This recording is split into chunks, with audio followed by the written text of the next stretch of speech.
And we are live. Hey, hi everyone.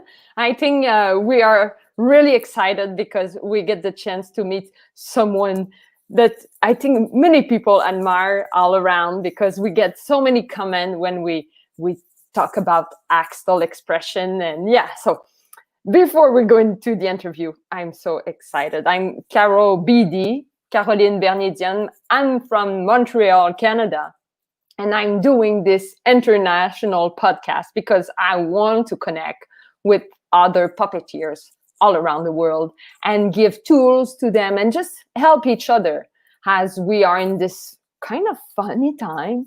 We want to stay positive, and that's why we organize those workshop promo tips, and we help with every stage of puppetry, the building. So I want, before we go to the interview, just show you my next workshop that we organize. So here it's the promo. It's with the wonderful Brazilian puppeteer Leonardo Del Valle, and we will talk about character, how to bring more life to your character. So I will just show you some puppet that he do. And this Brazilian puppeteer have a lot of experience also with online streaming. He have his channel, who is, I think, now at 90,000 subscribers. So it's a lot. So yeah, feel free to have a look to our Patreon and join this wonderful workshop, who will be on the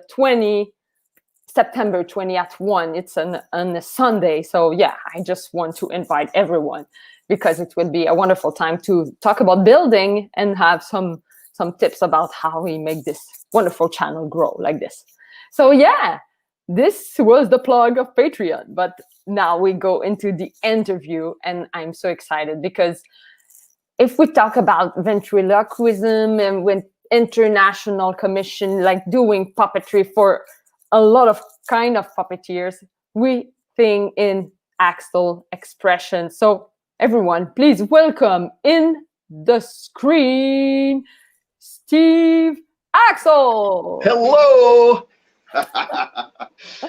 Thank nice you to so meet you, much. Carol.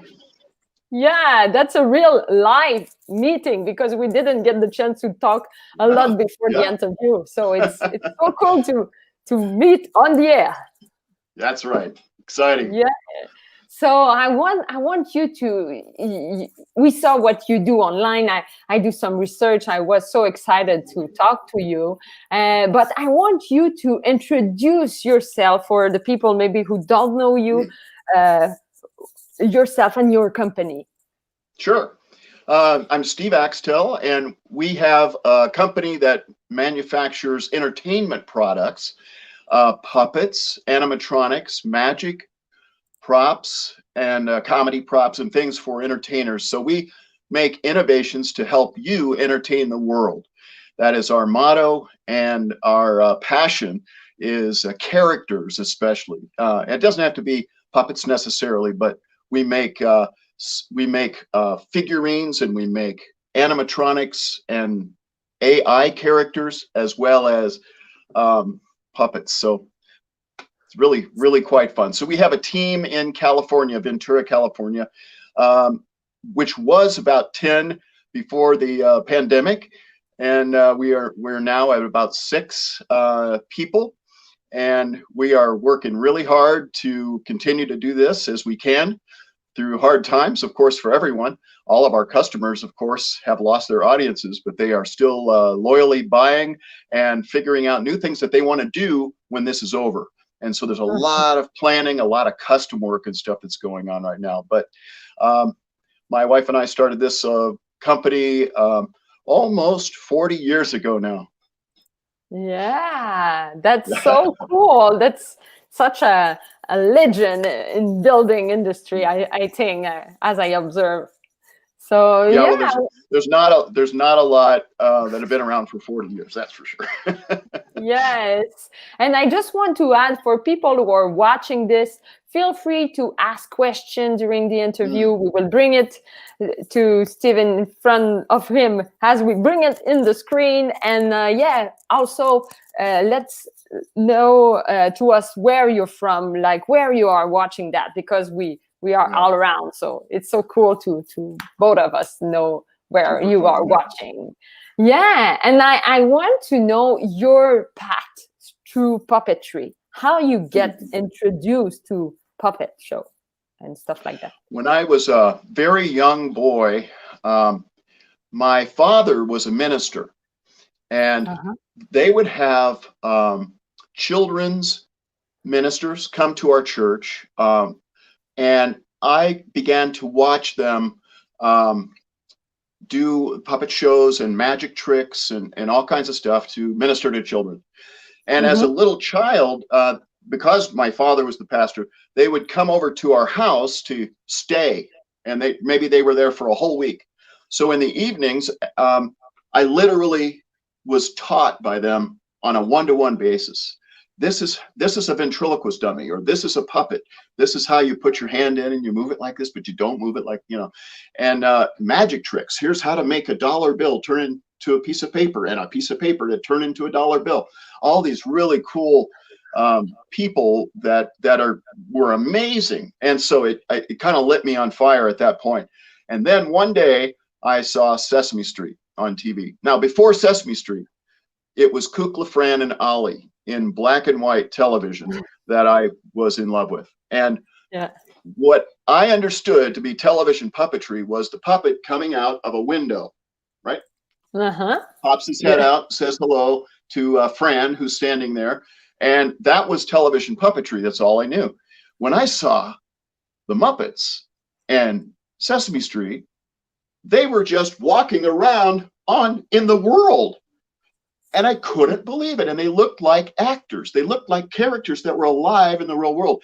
Jim's brilliance with television puppetry is, of course, what changed the world of puppetry. And my influence was beginning to see that spark that started with Sesame Street. So I went and I began making my Muppet copies.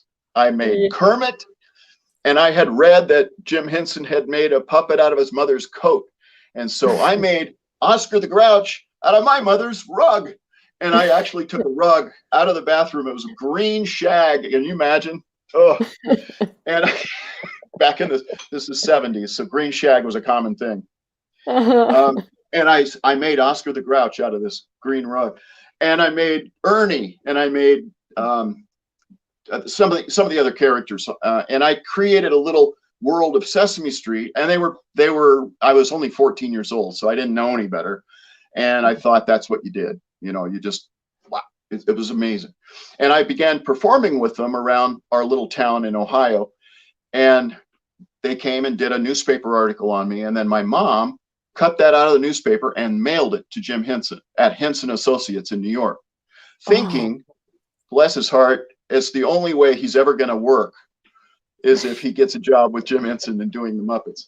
And of course, I was only 14 and very rough around. It wasn't good puppet making by any. You can see the pictures on my website, but fun stuff anyway. And it was really inspired. And I got this nice letter back from them that said, "Steve, you have a lot of talent. Why don't you find some Puppeteers of America in your area, join the group, and really learn your craft. And you're very talented, and you can learn how to make your own characters instead of copying ours." And I thought, oh no, I have insulted the master. I thought I was absolutely had ruined my life forever. Well, it was great advice. It was wonderful advice, but I was 14 years old, so I'm trying to interpret, I embarrassed him or I made him feel bad. So I took that advice and I stopped immediately. I stopped using the puppets, in fact, because I felt like I had offended him. And so I began to think, what is my own look? What is a design? What does that mean? Because I only knew the Muppets and Kukla, Fran, and Ollie. So I started to go down a path of finding out my own look, my own designs. And it came about as a young artist in art school, and I began in high school, and we went on a trip to Disney World in Florida, And I walked into the magic shop. This is the same magic shop that Steve Martin was one of the workers in and did a lot of the tricks, demonstrators. Well, on the wall behind them were all these masks, the Dawn Post studio masks, these Halloween masks made of latex. And I was stumped, and I looked at that and I thought, those could be puppets. What if they talked? What if their mouths moved? What if their eyes moved? And I began to take that concept and I put that into my characters, and that began my journey on finding my own designs. And you know what happened? It kind of came around full circle. I got into my business. I stuck to my own designs. I never copied. I wouldn't even make fleece puppets for a long time because I thought that was copying, and it wasn't. Of course, it's the character. It's not the materials. But anyway, I got a call a few years ago from Louis Mitchell, who is a producer at Sesame Street, and he said, "Mr. Axtell, I want to introduce myself to you. I'm Louis Mitchell from Sesame Street," and I about hit the floor. I couldn't. What? And he said, "We want you to know how much you inspire us." And I thought, this is crazy. What? And he said, "Yeah, we watch your videos every day here. We have a blast. We're watching the platypus video right now. In fact, I play it so many times, people come and tell me to turn it off in my office at Sesame Street." And I'm thinking, this is crazy. I said, "Do you know my story?" And he says, "Oh, absolutely. Yeah, we know your story. We know that you have been really solid as a designer to stay away from the Muppets. Everybody else copies us, but you have been really good at staying away from our designs." And so because of that, Louis and I have, in fact, I'm going to have him on our show, Inside Axtell, in a few weeks. So it's going to be quite fun to talk to him about all that. But it came around full circle. They inspired me. I inspired them. And we'll both inspire others. That's so cool. That's really how they give you give back. That's life. Wow. Yeah, it is. Yeah, fantastic. Yeah, So I love cool. that. I want to know the why, what makes the art of puppetry an art that you cherish. What I love about it is the magic of it. It's an illusion. It's true magic. And putting your hand in a character that can bring that thing to life is unbelievable. Let me grab one. It's just so cool. Here's my original. Oh, this is a fun story. This is my original platypus, the platypus video. I can put it larger like this. Okay. Yeah. Was all about. Hi, how are you? This is my little platypus. Yes, that's who I am. I'm a platypus. Yes, a platypus. So he was the star of the platypus song that's on YouTube. We have 4 million views right now on it. And this little guy saved our company in 2008. Would you like to hear that story? Yeah, for sure. So 2008 was the financial crisis. That's exactly right. The financial crisis is what it was. And the banking thing was all going on. And frankly, everybody was not spending money. And they weren't buying puppets. And so I gathered my team around, and we said to my team, I said, "Would you not do that? Thank you." So I to my team, I said, "Hey, go around the shop and find out anything that you can find that we aren't currently using." And somebody came back with a bolt of this fur. And this fur was made on a rat that we had. And they said, "We have tons of this. And we could use this." I said, "Great, that's great. We don't have to buy any supplies for this fur." And then I saw this face, but it was for our Chuck the Duck character. And so Chuck, he's in another video. My name is Chuck the Duck. And Chuck, anyway, his bill was just laying there unpainted on the shelf. And I thought, I'll grab the bill, I'll grab this fur, and I'll put them together, and let's make a platypus. So we grabbed it, we put it together, we made a platypus really quick, and this is the guy. And I had my video producer was going to be going on vacation the very next day. And I thought to myself, I've got to make a video for this, because who is going to use a platypus puppet No one's gonna. They need a reason. They need a routine. But I don't have time for a routine. But I'll make a song. A song is great because songs click. And Yeah. so it was actually the next morning. I thought about it all night. But the next morning in the shower, I literally came up with the platypus song. And I went on Facebook that morning and I asked people for adjectives about a platypus, and web-footed, you know, all of these descriptions of them, flat-tailed, bottom feeding, all of these things. And I put it together in a song, and we made the song in 1.5 hours before my producer had to leave for vacation. And that's what went on the air. We had no idea if it was going to do anything or not. It went viral. We sold a ton of these guys, and we actually started to manufacture toys overseas with them too. And this is the very puppet, and we didn't even have time to finish it. There's no lining. The stuffing is literally coming. This is exactly how it was the day that we filmed with it, because there was no time. I was like, give it to me. And we went in and shot the video. But anyway, that's a little story of the platypus. That's so cool. That's so perfect. It's a great story. And I love those kind of story, because it's often a moment, an anecdote who make a hit, or, you know, I always like to talk about a crush.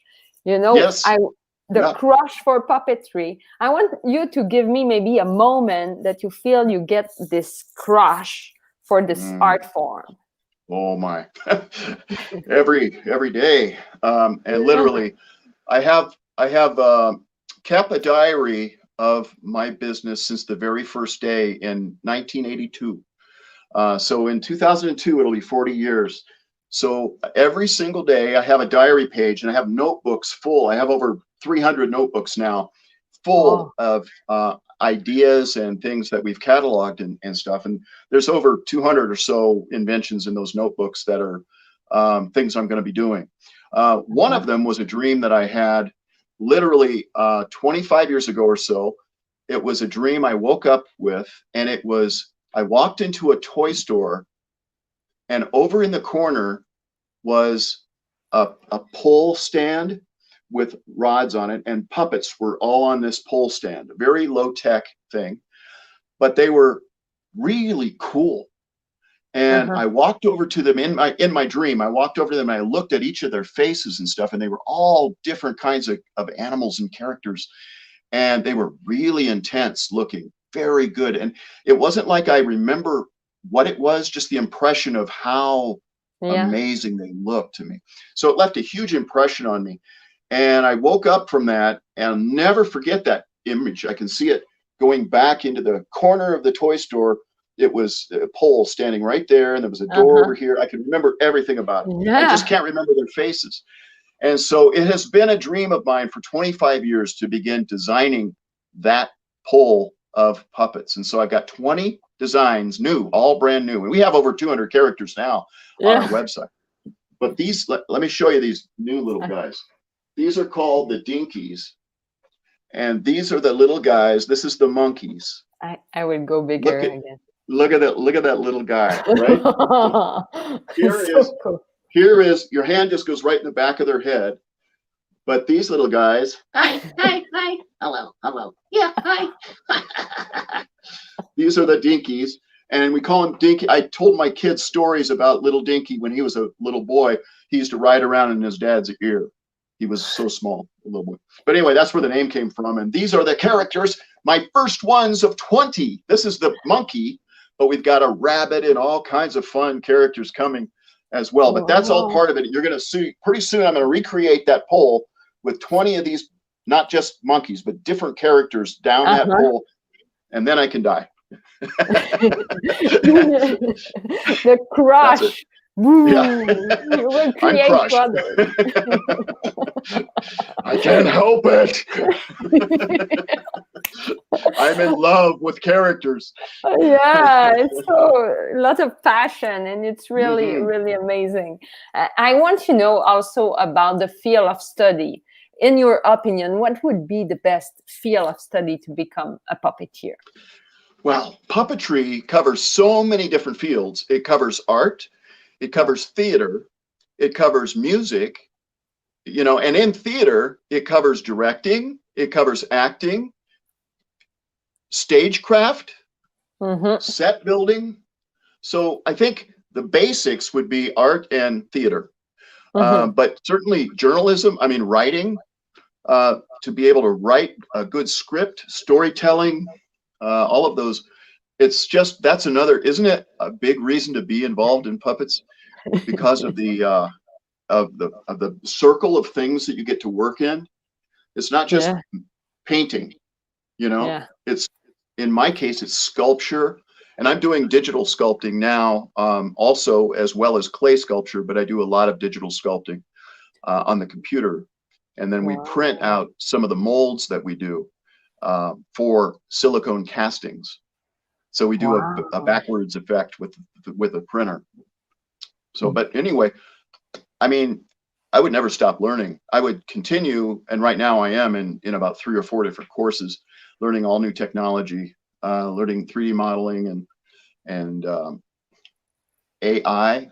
We have Yeah. characters that are now talking by themselves, where they hold a full conversation. I'll put links, or you can put some links to the AI. That's Yeah. a new phase of puppetry that's really not been done before, with characters that for just pure entertainment's sake.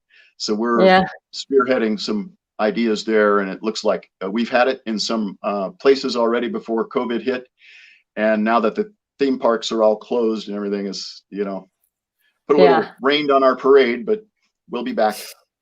We Yeah. all will be back. Yeah. Yes.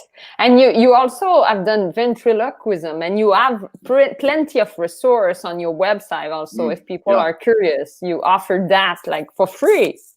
Well, I started out as a puppeteer, and I would haul my puppet stage everywhere I went, but I was also a magician.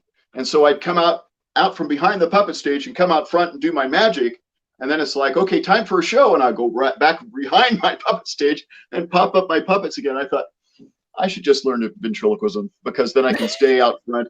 I'm a personality anyway, and I can interact with my characters and just and not have to haul around that stage. So that was my motivation, and it wasn't that hard to learn. I learned it in about 3 months, and it was it's something that I teach a lot of people, and a lot of my market is, of course, ventriloquists that use our puppets in over 80 countries. We're all over the world. Wow, that's a statement too. It's so cool.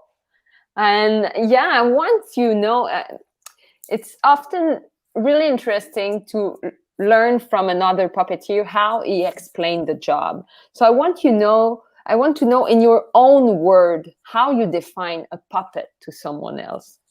If someone asks you, like, what are you doing? Yeah.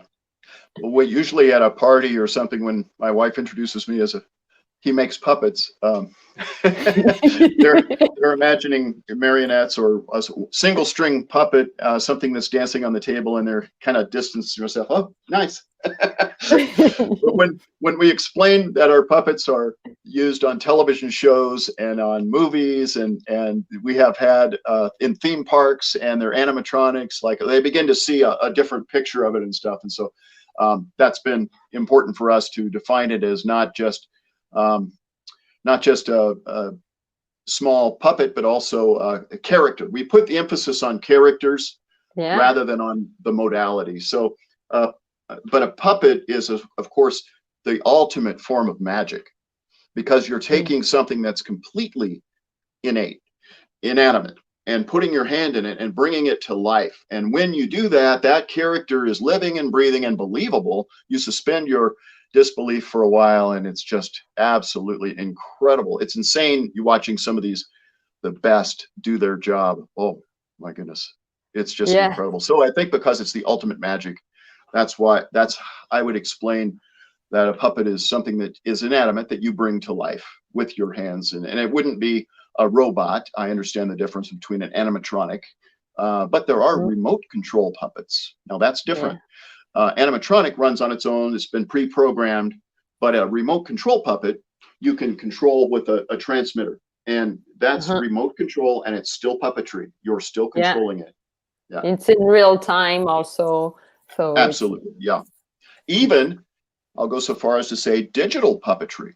And of course, a digital character on the screen, that can be remote controlled with a joystick, or can be remote controlled with a keyboard stroke or whatever, or with the tracking of your own face. So even with a webcam, if you're controlling that character in real time, even though it's digital, it's still a puppet. Yes, that's a great large vision of it, and I love the ultimate magic nuance. It's really cool. Yeah. I want to also know, in your vision, do you feel our art is in an ascension? Mine it's getting more popular. Oh yeah. Yeah, in fact, even the field of ventriloquism, I mean, Jeff Dunham and Darcy Lynn, and they're winning America's Got Talent. We have them competing all over the world. They're using our stuff, not just our stuff, but other puppets in all of these Got Talents around the world, in Finland and Canada, everywhere. And because of that, puppetry is really, we've had 3 winners on America's Got Talent. Of course, one was from Britain. Paul Zerden was from Britain, but it was America's Got Talent. And it's unbelievable here that we see this kind of resurgence. And Terry Fader, with his huge show, highest paid entertainer in Las Vegas history of ventriloquist. He was at the Mirage. Now, of course, this pandemic, ceased everything for all of us. But I mean, let's just talk about that. Jay Johnson won a Tony Award for his show, The Two and Only, on Broadway. That's unheard of with puppets. A lot of mine, in fact, were in that. And then Darcy Lynn wins, and she's off doing ventriloquism. And there's a lot of kids that have seen her. And she was like 12 or 13 years old. Now she's 15, 16, I think, and maybe 17, maybe not. And then, but there's kids that have just like been so inspired by her that they're calling up, and their moms are just saying, my daughter wants to be like Darcy Lynn. Do you have a pink rabbit? Well, so then I give some of the advice that Jim Henson gave me. Let's don't copy Darcy Lynn's characters. Let's make something unique. Have you seen a dookie? And so we began to work with them on it. But I see it growing like crazy. I see kids interested. I see older people that were. We went through a phase where a lot of boomers were getting into it because they were retiring, and they're now retiring from ventriloquism too, and puppetry also. So it leaves a lot of room for the young people coming up, but we see it in all the conventions and stuff. We see it growing as well. So I think it's bright future for us all. That's good. I love this positivity. Yeah, it's growing. Yeah. And we have agreement right there on the chat. People agree. So Wale, who is a ventriloquist, say, I agree. So I want to know also we clap. Yeah. Your biggest purpose in your vision for the future. What is your thing you see? I want to achieve that. You talk about your pole. Maybe you have other big purpose in front of you. The pole's on the low end, but the pole's important. It's really important to me. And I think when you see the characters develop and you see all 20 of them there, it's going to be pretty exciting. This is just one. And this thing will be all around. Maybe we will have one in Canada to sell. Exactly. And we're hoping that they'll be in all the toy stores. Yeah. Very, very excited about doing something in the mass production again. I have been involved in toy inventions in the past and have done some licensing of my bird characters and my Amazing Apes characters, the realistic ones, and those have been in Toys R Us and stuff before, back in the 80s and 90s. But anyway, the future, I'm really exploring what computers can do, and so I'm involved in AI, virtual reality, and augmented reality, and in fact, I've been given a scholarship by Magic Leap and Unreal Engine, the ones that are doing the fastest and best work in augmented reality. And so we're going to be doing our AI characters talking and stuff during when you put on your goggles and do virtual reality. So I'm exploring a lot of that. My son has joined me this year. Ryan he's my vice president now. And that is really exciting because he's another me, and we just pour into each other. And he has a business degree and which I don't have. And he is also extremely creative with music and production, and he runs the show for me as far as the Inside Axtell show. He does all of our tech for that, and we've been editing all day on that. So that's on Thursdays, by the way. I want to see you there. I know you've seen the reruns of it, but we're live at 3 p.m. on Thursdays on Facebook. Yeah. 3 p.m. Pacific. 3 p.m. Pacific, yeah. Okay, good. So it's evening for me. Yeah. Yeah, that's cool. Yeah, I want to see that in real time. Yeah, you'll love it. And I'll be interviewing you on that show as well. Yeah, I can't wait to talk about this and talk about what's happening in the future. And yeah, that's so cool. I really enjoy to see the involvement of technology in our work, and also how it will go for the future. So I want to know, to finish, where do you see puppetry in 10 years? Well, I do see a lot more involvement in digital characters. Digital will be big. There, I always have a love for the practical effects, and I am a futurist, so I'm going to be looking at the digital realm myself.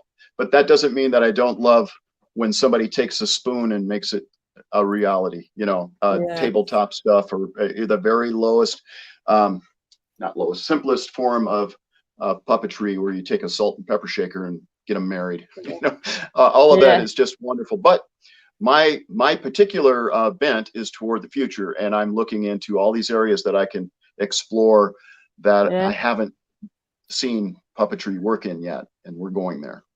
Yes, so much good vision. That's so cool. So for the conclusion, I always ask to have a puppet to come in front of the camera, so we could have a little bit of your work more. I don't know if you have a favorite one or something you want to show us. I have one that you may not have seen before. See, have you seen this puppet? No. I saw a little thing, I think. Yeah. This is an interesting puppet.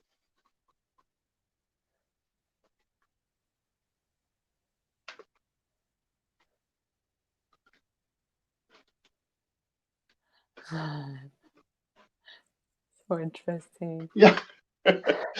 So this is a pretty cool one. Are you alive? Right on. No. What? Yes, I am. Stop it.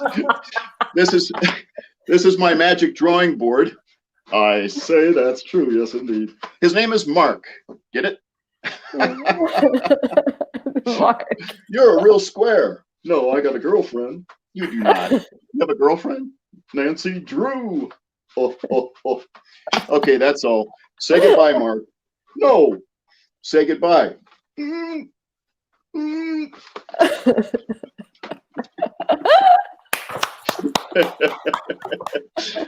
That's so wonderful. That's really how you combine magic, and we get many as I said on the chat. Yeah, that's so cool. It's really the magic, ultimate magic. I really get that in mind after talking to you. Good. Yeah, thank you so much for your time. And we have comment right there. Such a talented puppet maker. Yes, we have again good comment. Applause. And, thank you. You inspire others a lot, and we can't wait.